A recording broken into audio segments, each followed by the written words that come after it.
Sí, se te nota. Sí. Bueno, pasa. Pancho. Retomamos el tema, el polémico tema de las edificaciones en la ciudad de Buenos Aires. En las ciudades hay que discutir cómo crecen las ciudades en todo el mundo. Según el Banco Mundial, en 2050 el 70% de la gente va a vivir en una ciudad.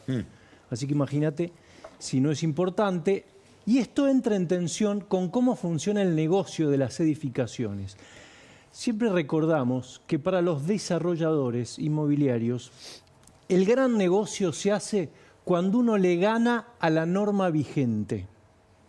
Ejemplo, vos tenés un terreno que tiene una capacidad y la norma dice que no podés hacer más de 8 pisos, ¿no? Yo te lo compro al precio que está incluido esos 8 pisos, pero tengo un contacto en el gobierno que es el funcionario Vilota y mediante el cual No podías elegir otro, voy ¿no? a Digo, el día poder que vuelvo. edificar 15 pisos en lugar de 8. Esos 7 pisos son negocio mío. ¿Se entiende? Claro, Entonces, obviamente. ahora, a cambio de Preguntá qué... en Bullrich y Libertador. Bueno, ya hemos hablado de ese edificio. Ahora, ¿a cambio de qué lo hace el secretario Vilota? Secretario de Planeamiento Vilota, como me dijo un desarrollador. Fue un lobista por ese edificio de Bullrich y Libertador a ver al que tenía que decidir. Y el que tenía que decidir le dice, mirá, no me acuerdo cuántos pisos eran, pero querían 40 poner. Yo no me siento cómodo firmándote 40 pisos. Y el lobista le dice, ¿y hasta qué piso te sentís cómodo? Y claro, bueno. Textual, ¿eh? Claro, hasta dónde no te da vértigo. Exacto. A cambio de unos bombones muy caros, me decía hoy un desarrollador. Esos bombones son coimas, digámoslo, es así. Y el mundo de la política funciona así. Y a veces los políticos piensan que los periodistas no hablamos con los empresarios que cuentan todo. Entonces esto hace, muchas veces, circular versiones o a veces informaciones concretas. Por ejemplo, que muchos políticos van a alquilar una casa y por ahí van con una valija y pagan 2 años adelantado. Esto pasa. O hay un edificio Libertador del 2400 en Olivos, La Palmera. Dicen que hay 2 pisos que quedaron para funcionarios de la política. Todo esto pasa. Digo para poner en contexto la discusión que viene ahora, que es la actualización del Código Urbanístico que se aprobó en 2018. Se supone que Quedó viejo. cada 4 años dice la propia ley que hay que ir actualizándolo. Entonces, acá obviamente genera muchas discusiones. Esta semana se va a discutir en comisiones. La idea es que entre al recinto el 26 de septiembre y desde la oposición... En la legislatura porteña. En la legislatura porteña, desde la oposición porteña ya cuestionan todo lo que pasó en la ciudad de Buenos Aires en los últimos años, que fue un festival de excepciones, con convenios al código, convenios urbanísticos que se hacían a cambio de algo, y además un antecedente importante. Esto pasó también en Vicente López, cuyo intendente era Jorge Macri, hoy jefe de gobierno. Correcto. Entonces, hay una funcionaria que es la encargada de alguna manera la que coordina, que viene también de en la ciudad, en la claro, capital federal. Pongamos la foto, Karina Burichson. Me costó encontrar una foto de ella.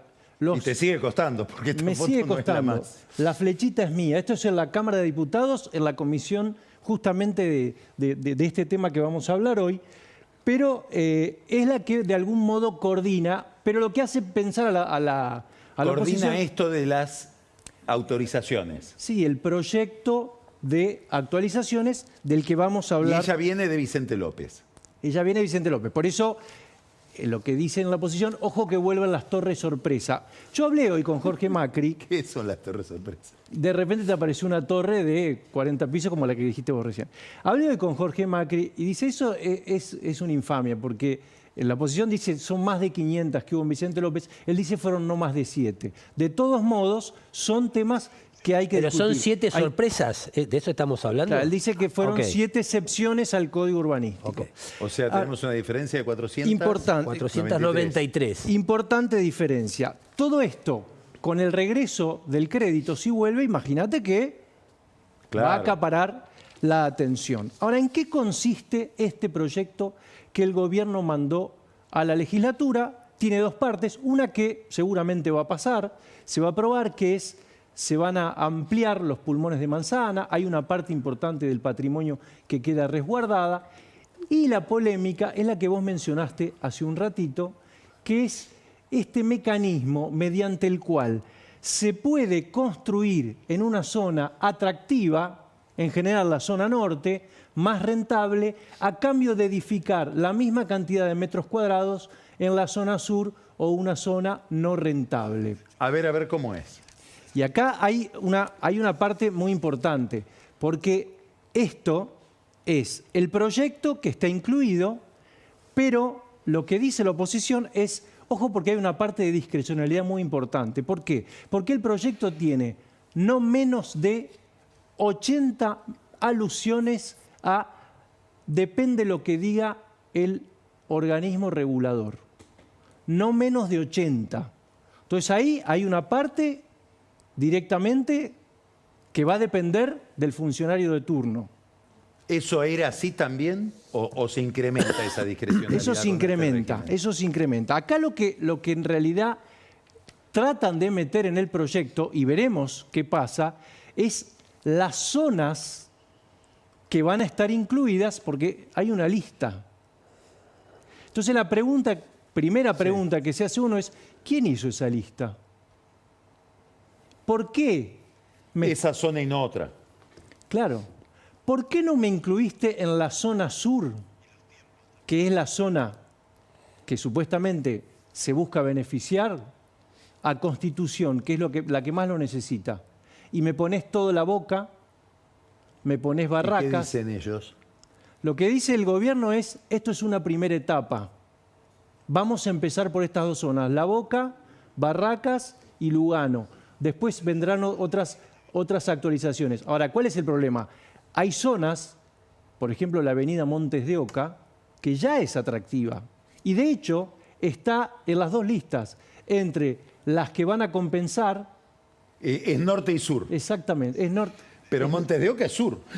Bueno, por eso, pero hay Pero se parece al norte. Algunas zonas del microcentro, algunas zonas Que son sur. especialmente rentables Claro, ya hoy. ya la lista es arbitraria. Por eso cuando uno pregunta en el gobierno dice, bueno, vamos a discutirlo. Pongan las que ustedes quieran, oposición. Ahora, hay otra objeción muy importante. Los tiempos. Yo te digo, yo voy a construir en Córdoba, no sé, en la zona norte, ponele. A cambio de los mismos metros en La Boca, en Lugano. Empiezo a hacer esta, ¿y cuándo empiezo la del sur? ¿No está claro? No está en el proyecto. Fundamental. Entonces, todo esto... Hago la torre en Libertador. Claro, exactamente. Entonces, y la de Lugano a conversar. ¿cuál es el riesgo? De que, primero, que vos, Primero vendo la de Libertador. con la ganancia de Libertador, hago la del sur. la de la Croce, porque estoy citando ejemplos concretos, haces la ¿Por de... qué ejemplos No, porque, concretos? ¿Qué decís? porque están elegidas también las zonas. ¿Se entiende? Porque en esas zonas son avenidas, no son en los barrios, se resguardan los barrios, pero son avenidas en las que se le puede, como decíamos al principio, ganarle a la norma. Este es el mapa de la ciudad de Buenos Aires.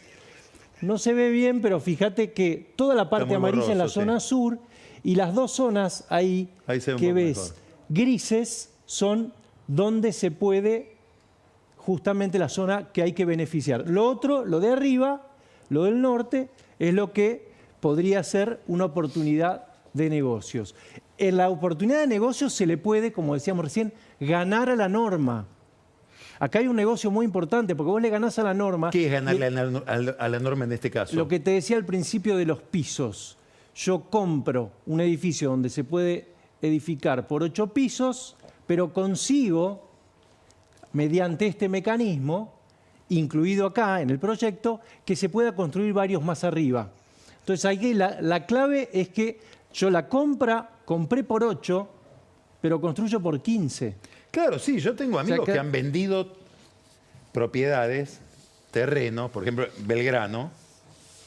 Sí. Claro, cobraron por un terreno que Que iba a tener 8 pisos. Que no da para más que 8 pisos y les pagaron eso. Después pasan por la puerta de su casa, de lo que era su casa, y dice, tengo 12, hay 4 que me los deben. Exactamente. O que se lo llevó otro esos 4, la plata por esos 4. Claro, todo eso eran del convenio, de los Y esto no estoy hablando de urbanísticos. algo que pasó con Jorge Macri, ¿eh? Estoy hablando de gestiones una anteriores. tradición, claro. Es que esto viene hace muchos años. Vos vas a ver ahora, si tenemos un segundo para Del Gaizo, para que veas el tenor que va a tener esta discusión, que va a ser muy fuerte en la legislatura. ¿La podemos poner un segundo a Del Gaizo? A ver el modo en que lo planteaba en la Del comisión. Gaizo es diputado de la coalición cívica. Ya estuvo en este tema antes, ¿no? Ya estuvo y están todos mirando. Por eso, cuando uno pregunta en el gobierno de la ciudad, te dicen, no, directamente esto es, empieza la discusión. Ponelo, dale. Mantengamos identidades barriales, pero ¿cuál es la zanahoria para que se pueda desarrollar? Porque la construcción no es un delito, porque la verdad que los desarrolladores es gente que no tiene que pensar en el bien común, tiene que pensar en ganar plata. Ahora, los diputados son los que tienen que decir, pará, acá vamos a definir cómo, dónde, cómo, pará. Entonces, ¿qué es el engaño pichanga y qué es lo que subyace? Porque siempre lo que subyace es que en toda modificación del código hay tongo. Y lo que suena a tongo en la construcción es tongo. La discusión va a ser si hay tongo o no en cada caso. Muy interesante. Bueno, la seguiremos. No, obvio, recién empieza. Esto se discute esta semana, empieza la discusión. Empieza a discutir esta en semana. comisión. En comisión, el 26 entra al recinto. Daniel. Vengo con buenas novedades. A ver. Un tema crucial, Carlos, para cualquier elección es contar con personería jurídica, es decir, que tengas un partido político reconocido y habilitado por la justicia electoral, un tema que está cobrando mucha trascendencia en La Libertad Avanza, sobre todo en la provincia de Buenos Aires, porque puede condicionar su política de alianzas. Hay un consenso en la oposición que si compiten divididos probablemente sea beneficiado el kirchnerismo y quede en una posición expectante para el 2027. ¿Qué es lo que le ocurrió a La Libertad? ¿Divididos entre quién y quién? Por ejemplo, en La Libertad Avanza, el radicalismo, el PRO, la coalición cívica. Digo, donde dispersas el voto, probablemente vas a beneficiar a quien tiene un voto duro. Tal vez con 30%, el kirchnerismo, si es así, podría ganar las elecciones.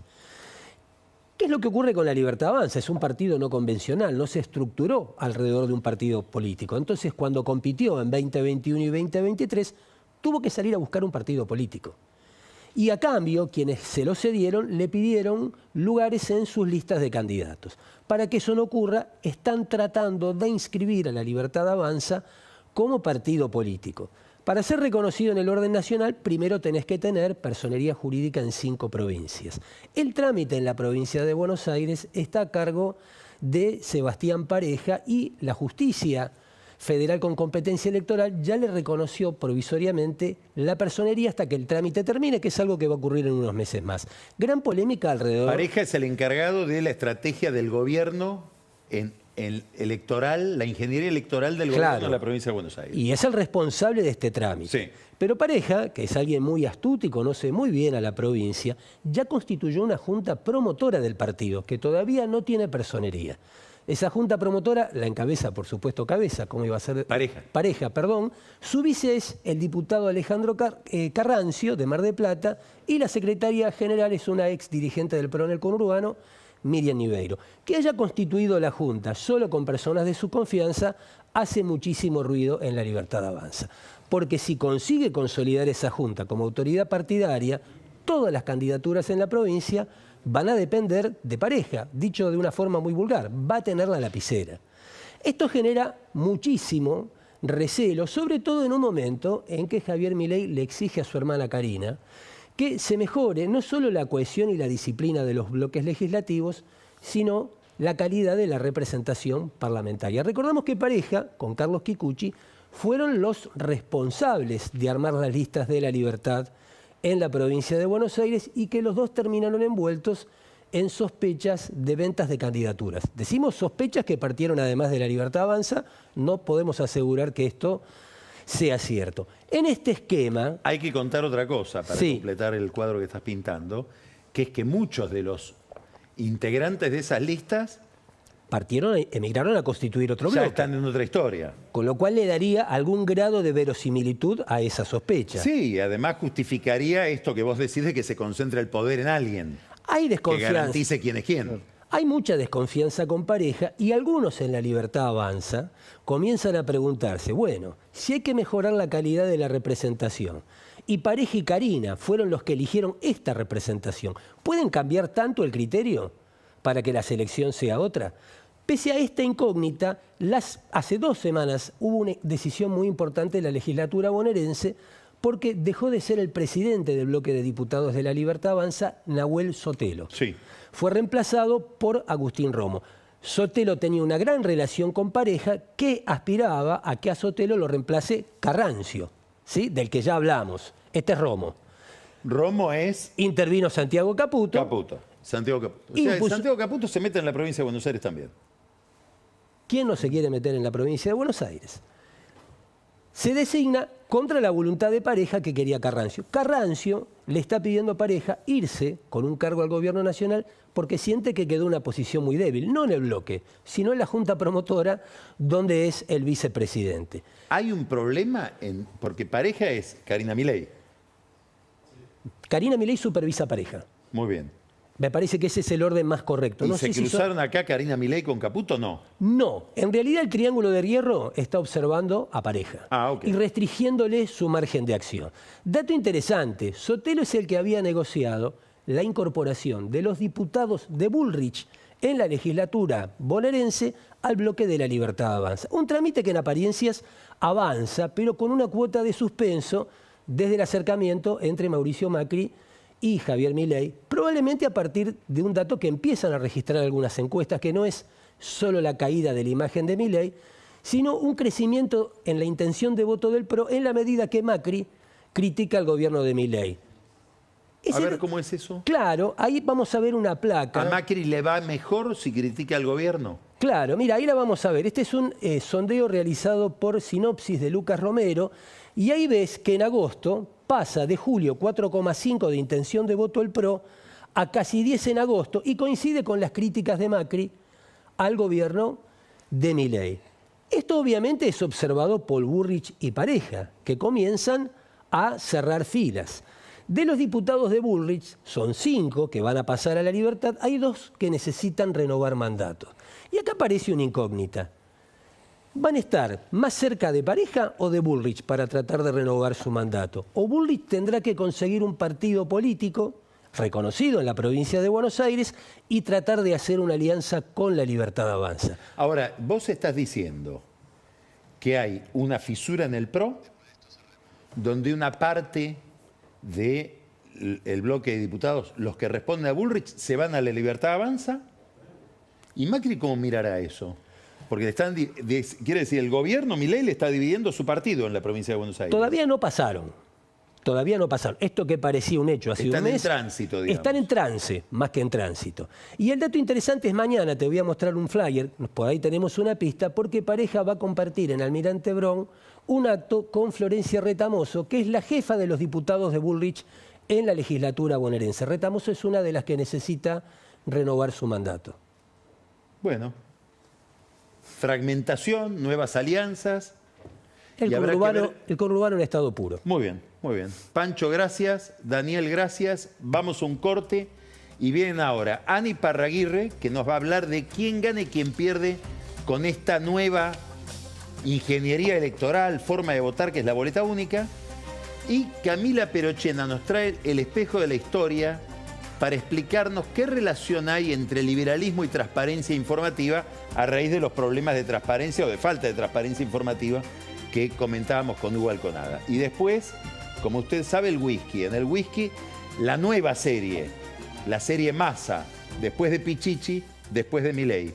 Y también ese video tan extraño en el cual La Libertad Avanza justifica por qué está tan entusiasmada como fuerza política con la postulación de Ariel Lijo para la Corte. Ya volvemos.